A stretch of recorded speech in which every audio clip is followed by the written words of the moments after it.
After being rejected by my family, I fought back for my child.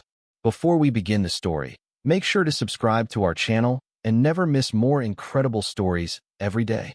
A child belongs with family who can provide, my grandmother's friend announced, and Vivian didn't correct her. She just looked at me like I was a stain that wouldn't wash out. I'm Roger, 28, night shift barista, father to a 2-year-old who still calls blueberries boo-boos. I stack cups, steam milk, and save receipts because that's what survival demands. I'm not glamorous, but I'm steady. Rent paid, fridge stocked, bedtime songs on key if not in tune. Tonight, I'm at a charity fundraiser where my family trades checks for applause, and a rumor trades my son for a better photo op. I hear whispering. He works nights. The routine must be chaotic, like loving a child requires a donor wall. Vivian glides over, pearls catching chandelier light. You look tired, Roger, she informs me, soft enough to sound kind on video. Have you considered letting us help more consistently? Her smile is a key turning in a lock I didn't agree to. Marco lingers behind her, not meeting my eyes. I know what consistently means. Schedules written by people who don't vacuum crush crackers at 3 a.m. I've kept lists, daycare pickup times, pediatrician visits, rent receipts, overtime approvals. I keep them because my family keeps stories, and their stories grow teeth. When a volunteer asks for families making a difference, Vivian's hand rises. She talks about at-risk children, like my son is a scholarship essay. I feel my jaw tighten. We'll always step in when a child needs stability, she concludes, gaze landing on me as if stability is spelled with her last name. Dana, the social worker who runs the parenting class I attend on Tuesdays, spots me across the room and lifts 2 fingers. Breathe. I count in, count out. I think of the lullaby I sang last night and the note I left my sitter. Bananas in the top drawer. Then a woman I barely know leans close and says, "Don't worry, honey. Vivian told us he'll end up where he belongs." And my stomach drops because I realize she meant my son. A voice I loved whispered, "Your child is safer without you, Roger." Growing up, our family hobby was image management. Mom used to iron napkins for guests, and Vivian practiced thanking people for compliments she hadn't received yet. I learned early that truth was negotiable, but impressions were law. When I was 14, I tripped during a church reading. Vivian didn't ask if my knee hurt. She asked if anyone filmed it. Marco thrived, fluent in the native dialect. "That's not what happened, Rog. That's just how it looked." Appearances over truth, every time. After my son was born, I stayed through colic and court hour paperwork while everyone else stayed for photo shoots and cake. The first time I brought him to Vivian's house, she clocked my thrift store carrier like it smelled. "We could buy you a proper one," she said, and I heard the unspoken clause, "if you carry it our way." The group chat became a stage. Last week, I posted a picture of my kid building a tower of yogurt cups. Vivian replied with a link to executive function toys and a lecture about critical developmental windows. Marco added, "Maybe the night shifts are taking a toll." Then came the fresh wound. A video of my son dancing to the blender while I made smoothies, captioned, "Boys will be boys," turned into a family referendum. "So much sugar late at night," an ant clucked. "Blueberries," I wrote. "Boo-boos," my son shouted in the clip. Vivian's reply, "We can't all be experts." After that, the phone calls got shorter, the visits with grandparents got more supervised. "It's just easier at our house," Marco told me. "He naps better in the quiet." Quiet. I repeated, "You have a piano with its own room." He shrugged. "You know what I mean." I did. Quiet meant curated. Quiet meant I was the noise. When I stood to leave the fundraiser, Vivian put a hand on my arm. "Let's not be rash," she murmured. "Children need the best chances, and you need sleep." I smiled because smiling buys time, but I felt the ledger flipping. The family group chat pinged with a message that gutted me in 10 words. The ping was a screenshot, "Wellness check request received," with my address highlighted. "Just routine," an aunt typed. Someone reported crying. It was the week my son had an ear infection. I had the pharmacy receipt, $38.49, taped inside a folder. His fever chart logged in pencil on the fridge. The officers were kind, eyes taking inventory, smoke detectors, outlet covers, baby gate secured. "Looks fine," one said, apologetic. After they left, I sat on the floor and studied the toy cars like they could explain physics and family. Then came an offer. Monthly stipend to ease the burden, Vivian wrote to me privately. But we'll set schedules, okay? The attached PDF used words like consistency and best interest with capitalization that felt like a threat. He'll have our driver for daycare, she added. No more buses. The bus driver knows my kid's name and keeps stickers in her pocket. Still, I hesitated. Sleep sounded like heaven. Control sounded like a leash. I told myself I was being paranoid, that a surprise wellness check was a coincidence in a city where someone always hears a cry through a wall. Then, at work, a regular slid of folded paper across the counter. You Roger? She asked. They were talking. The paper was a church bulletin with a tiny note. Prayers for a young boy needing stability. My son's first name peeked out like a bruise. I called Marco. Is there something you're not saying? He exhaled. Vivi's just worried, man. Worried enough to involve a congregation? Silence.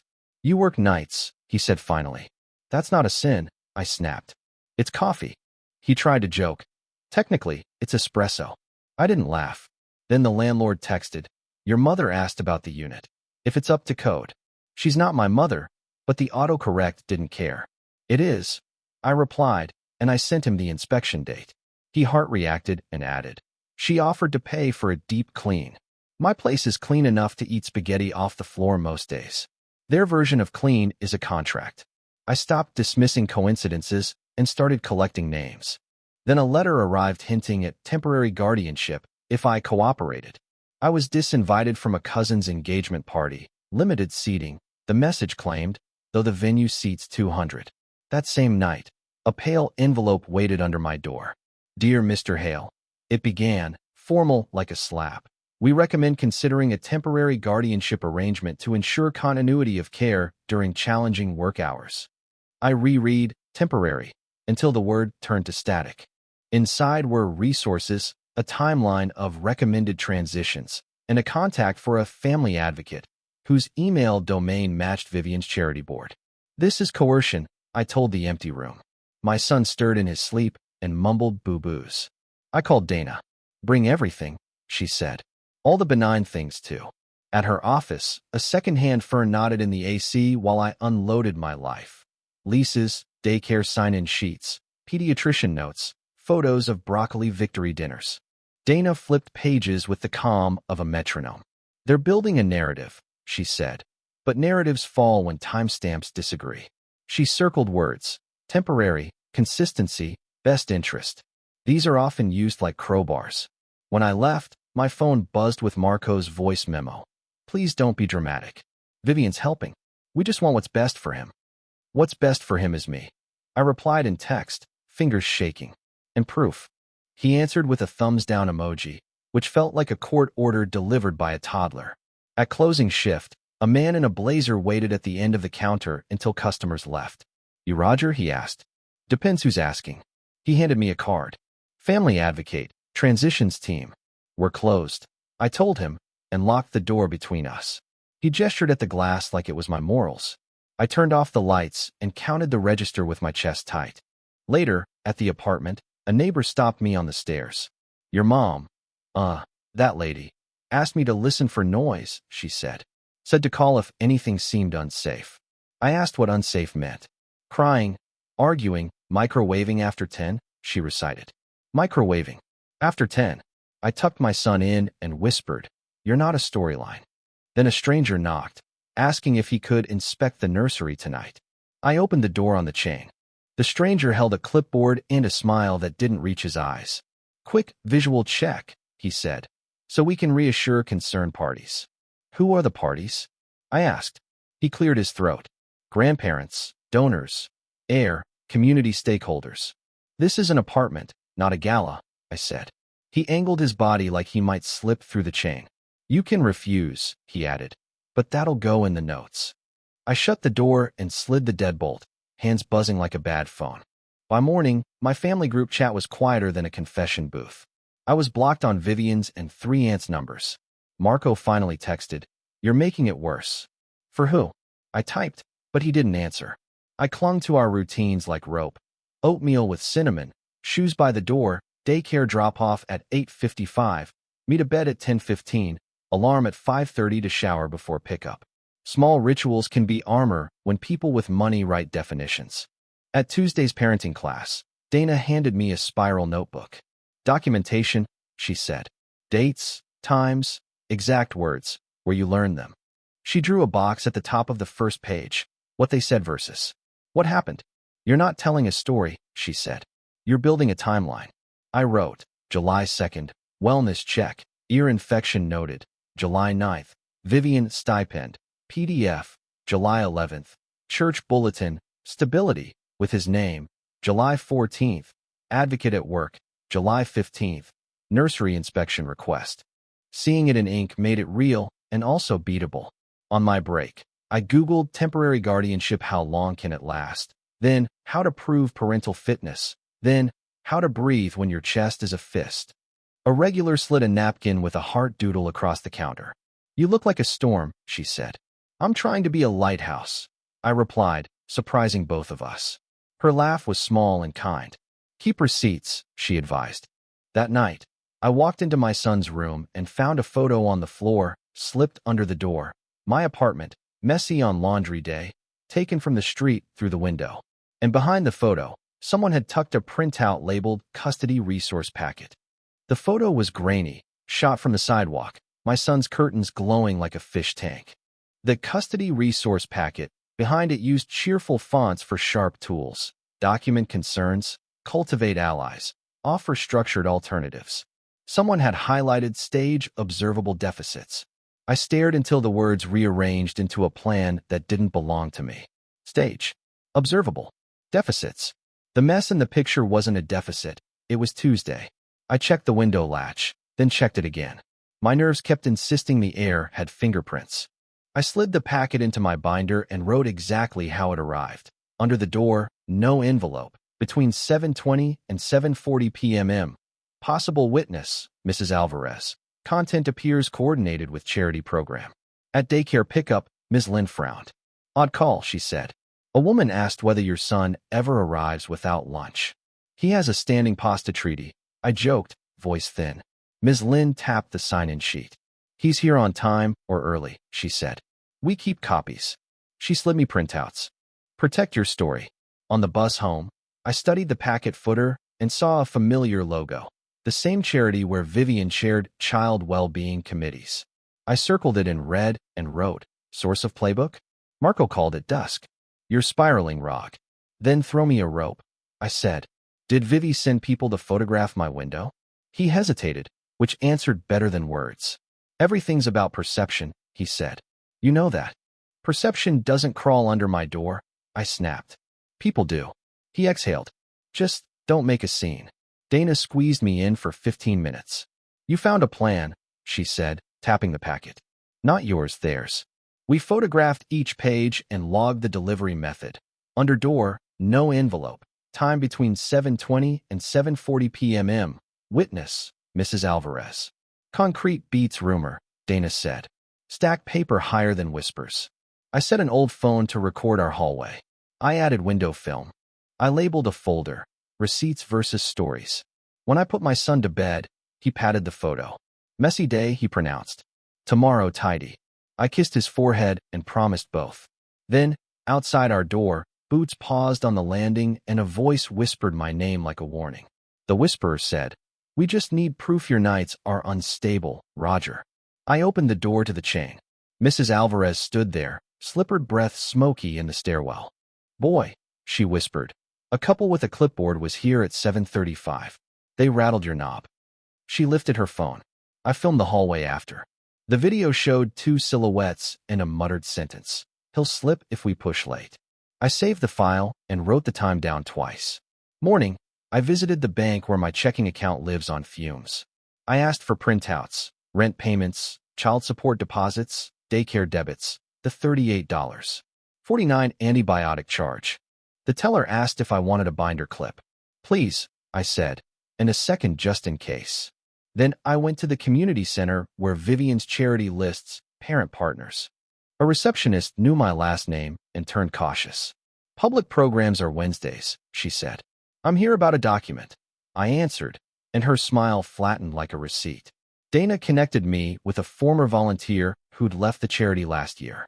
Over coffee, she watched me tap the packet. They coach, she said.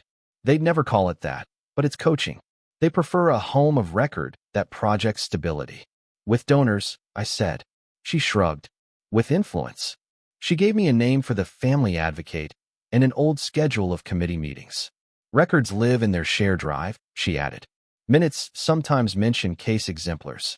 At daycare, Ms. Lynn dug up sign-in sheets from the last 3 months. Keep them, she said. Photograph the originals, too. A teacher, Mr. Collins, stepped over. A woman toward the center, he murmured. Asked if we'd ever consider interim guardianship for a child whose parent worked nights. He raised his eyebrows. We said no. I wrote his statement, added his contact, labeled it witness 2. On my way home, I called Marco. Meet me, I said. Someplace noisy and neutral. He sighed but agreed. We chose the food court next to the skating rink where our mother used to buy us pretzels we had to eat with napkins. Marco arrived in a suit he couldn't afford without Vivian. You're collecting gotchas, he said. I'm collecting timestamps, I replied. Time answers questions you won't. Then he said, if you knew why Vivian's pushing, you'd stop. Marco tore a pretzel and didn't eat it. It's not about you failing, he said. It's about sponsors. Vivian promised a turnaround story for the gala. Child rescued from instability, community to the rescue. She thinks you'll thank her later. He looked wrecked. She built slides, Roger. Slides. My child has a bullet point. The why stayed hidden, but the what snapped into focus. They were manufacturing proof to match a promised narrative, a donation-driven miracle that required me to be the problem. I swallowed something hot and metallic. So I'm a storyline, I said. A case exemplar. Marco stared at the rink. You could make this easy, he said. Sign the temporary guardianship. Keep visiting. Let us handle logistics. So you can win a trophy for generosity? He flinched. So he has stability. He has me, I said, and a bus driver with stickers. I met Dana on the courthouse steps. Mini twist, I told her. This is about optics. She nodded once. False reports and influence networking, she summarized. We don't chase whispers, we document. We'll prepare a simple packet. Care schedule, budget, supports, witnesses. Plain language. She added a line to my timeline. July 16th. Marco admits donor narrative. Impact, motive for escalation. We filed a request to append my daycare records to any sudden petitions. No petition yet, but I could feel it gathering like weather. That evening, a call from an unknown number. This is the family advocate. Her voice was velvet over stone. We admire your devotion. Imagine how restful life would be with set schedules. Imagine how restful life would be without strangers at my door, I said. We only want what's best for the child. Me too. I answered and hung up. I printed pictures of broccoli dinners and bedtime charts. I wrote a budget showing diapers, rent, bus pass, grocery totals. I listed our supports. Ms. Lynn, Mr. Collins, Mrs. Alvarez, Dana. I added my employer's letter verifying my schedule and reliability. When my son fell asleep, I tucked the packet in a binder and slid the binder into my backpack like armor. Then my phone lit up with a calendar invite titled Community Showcase. Case exemplars. The agenda listed my son's initials beside model intervention to be announced. The calendar invite came from the same charity domain as the packet. Location, Community Hall, Friday at 6 p.m. Agenda Item 3. Model intervention, case exemplar. The initials matched my son. My stomach turned into a pulsing metronome. I called Dana. Do not storm the stage, she said before I spoke. We'll prepare receipts and a calm spine. You will be the one with facts. We built the packet together on her office floor. Section A. Care schedule, daycare sign-ins, bedtime routine, pediatrician visits with dates. Section B. Financials, rent receipts, bank printouts, the antibiotic charge, my pay stubs, letter from my manager confirming reliability. Section C. Supports, MS. Lynn's note, Mr. Collins's statement, Mrs. Alvarez's video. Section D. Harassment/influence, photo under door, custody packet, unknown hallway voices, calendar invite, Marco's admission. We added a cover page, parent statement, factual record, no adjectives.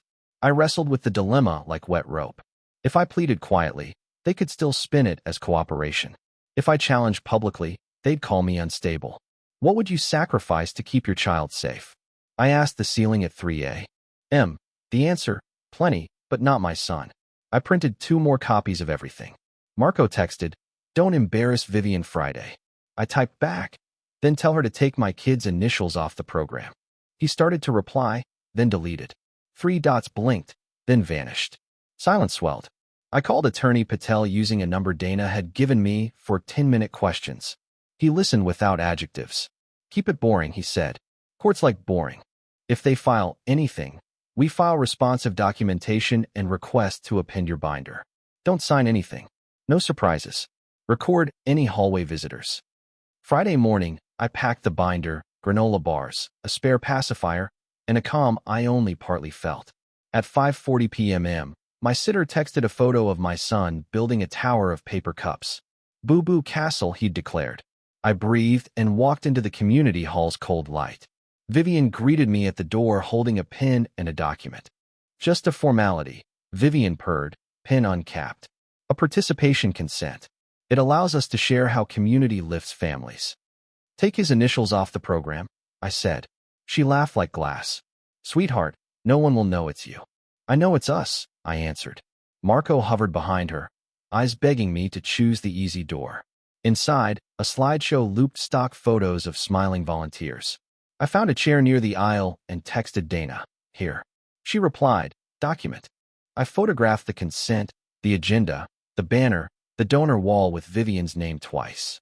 A woman in pearls approached. I can notarize your signature, she offered. I'm not signing, I said. She tilted her head. Refusal reads as conflict. I smiled. So does photographing consent forms. The program started. Case exemplars, the MC beamed. Stories of transformation. I felt my pulse in my jaw. Before the third item, Vivian stopped at my row and rested a manicured hand on the seat. Roger, be smart, she murmured. We can make this pleasant. A camera operator drifted closer. Marco leaned in. Vivi's trying, he said. Don't humiliate her. I looked at the projector, then at my binder. I thought about bedtime songs and the bus driver stickers. Then Dana appeared at the door like a lighthouse. She walked straight to me and whispered, if they say anything identifying, we object on privacy. Stay seated, let me speak in nouns and timestamps. Her calm rinsed the heat from my face. The MC invited Vivian to the stage. Slides changed, model intervention, case exemplar. Initials on the screen like a verdict. Vivian began. Sometimes love looks like stepping in. Dana stood. Privacy objection, potential identifying information. Heads turned. The MC faltered. Vivian smiled wider. No names necessary, she said smoothly. Only outcomes. My phone buzzed. A text from Marco. Last chance. Sign, and we frame this as collaboration. Dana squeezed my shoulder and said, if you cave now, they'll keep pushing. I didn't sign. Instead, I raised my hand. I have documentation relevant to any discussion of my child, I said, voice steady enough. Murmurs swam. Dana stepped into the aisle. We request that any exemplar discussion be moved off stage to a private review with records, she said, crisp as winter. The MC conferred, then announced a brief break. In the side room, a folding table became our courtroom. Dana laid out copies, sign-in sheets, bank statements, the antibiotic receipt, the hallway video on a phone. She labeled each with dates. Vivian arrived with 2 board members, and her smile switched to polite steel. We're all on the same side, she began. Then take his initials off the program, I said. They are his, she corrected gently, like I'd mispronounced our last name. Marco hovered near the door, foot tapping. I pressed play on Mrs. Alvarez's video. The clip ended on he'll slip if we push late. Dana slid over the calendar invite. Your domain, she said. Your agenda, I added. And a family advocate visited his job, Dana continued. Off the record, with a consent form implying guardianship. The board members blinked in unison. Vivian didn't. Roger is exhausted, Vivian said. He works nights. We're offering help that ensures continuity. Continuity isn't custody, Dana replied. And staged observable deficits is not help. I placed the highlighted packet on the table. One board member's eyes widened. Who highlighted that? She asked. Silence grew teeth. Dana proposed the trap like a recipe. We'll convene a documented meeting Monday at the courthouse family office, she said. Records entered on the record. No cameras, no donors, just timestamps. If you truly offer support, we'll formalize it as concrete assistance without any guardianship language. Marco looked at Vivian. Say yes, he whispered. She considered the optics and nodded once. As we left, the MC skipped the exemplar entirely and jumped to raffle baskets. Outside, Marco grabbed my sleeve. You won this round, he said, voice shredded. But there's something you don't know. He added, Vivian has already drafted a petition. Hearing notice comes tomorrow. The notice arrived at 9:12 a.m., taped to my door with blue painter's tape like a craft. Petition for temporary guardianship, filed by Vivian Hale. Hearing scheduled for Monday, 10:30 a.m., Family Services Office. My hands trembled hard enough to rattle the peephole. I texted Dana a photo. She replied, good. Now we enter everything. Keep calm. Courts like calm. Monday, the family office conference room was beige and without cameras. Attorney Patel met us there, steady eyes. We will stay boring, he said, arranging. Vivian arrived with counsel and Marco, bleary. The clerk pressed record. Parties present? We answered. Purpose. Petition for temporary guardianship, Vivian's counsel said smoothly. Due to nighttime instability and inconsistent care.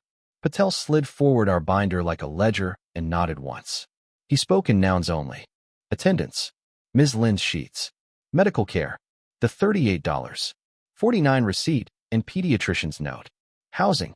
Lease copy and inspection date. Income. Pay stubs, manager letter. Support network. Witness contacts. Harassment. Photo under door, hallway video, consent form.